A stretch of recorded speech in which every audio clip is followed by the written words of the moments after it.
Dana White is continuing his argument with Francis Ngannou, the former heavyweight champion of the UFC who was recently crowned the heavyweight champion of the PFL Super Fights after defeating Renan Ferreira by knockout in the first round on Saturday. White stated that Ngannou, 38, is all about the money when asked about his performance in his PFL debut. Additionally, he asserted that Ngannou would have earned more money if he had remained in the UFC. Ngannou left the UFC in January 2023, when his contract was up, when he defeated interim heavyweight champion Cyril Gane in a title unification fight at UFC 270 in January 2022. He had not fought in a year due to a knee injury.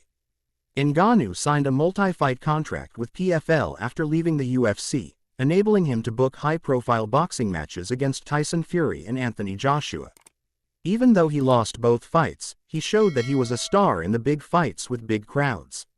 White, on the other hand, is still reeling from Ngannou's success outside of the UFC.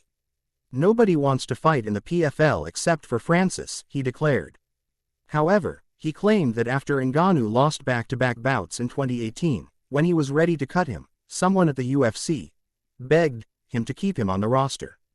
It's unclear why it irks him that Ngannou is fighting in the PFL, if he didn't want him in the UFC in the first place. White also reiterated Ngannou's claim that, "That's a fact, he didn't want to fight Jon Jones." However, White was the one who stated, "If I'm Jon Jones and I'm at home watching this fight, I start moving to 185 pounds, at the UFC 260 post-fight press conference in 2021, following Ngannou's victory over Stipe Miocic for the heavyweight title. Ngannou, on the other hand, hasn't gone into too much detail when arguing with White. All he has said is that he left the UFC to have more control over his career, which is exactly what he got with the PFL.